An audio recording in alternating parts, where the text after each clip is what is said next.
വിരുന്നല്ലേ ഈ മാതാവ് തന്ത്രി അറിയല്ലേ ഇഷ്ടമുണ്ടേതമായിട്ട് ഈ മാതാവ് ഇങ്ങനെ നിലനിന്ന് പോരുവാനായിട്ട് അനേകം അനുഭവങ്ങളുണ്ടല്ലേ തന്ത്രി. അതെല്ലാം ചൊല്ലിക്കടിച്ചാൽ കാലതാമസങ്ങൾ വരൂല്ലേ തന്ത്രി. അതുകൊണ്ട് ഇപ്പോഴത്തെ ഈ മാതാവിന് മൂന്നേ മുഴുക്കാൻ അഴിക കൊണ്ടുള്ളതായ ഒരു വിരുന്നാണല്ലേ തന്ത്രി. അതുകൊണ്ട് തന്ത്രിയുടേതായ കരത്തിങ്കലിന് പൂർത്തീകരിക്കുവാനായിട്ട് സാധിച്ചിട്ടുള്ളല്ലേ തന്ത്രി അത്.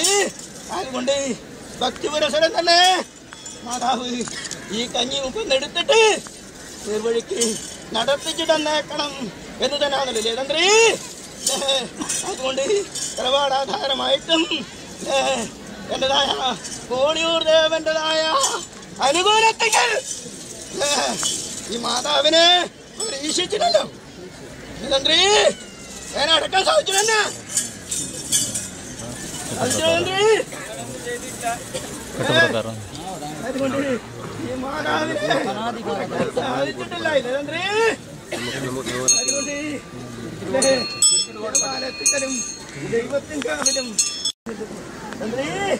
അതുകൊണ്ട് ഒരു ഇടവിരുന്ന് മാതാവ് കത്തിക്കാലോ വേണമെന്ന് തന്ത്രി. അതുകൊണ്ട് അത് കൊണ്ടുപിടിക്കാനാണ് പൂർവികന്മാർക്ക് അസാധ്യമായിട്ടുള്ളത്. അതുകൊണ്ട് കൊണ്ടുപിടിച്ചിരിക്കുന്ന ആ കഞ്ഞി മധുരമായിട്ട് മാതാവ് അനുഭവിക്കട്ടോ തന്ത്രി.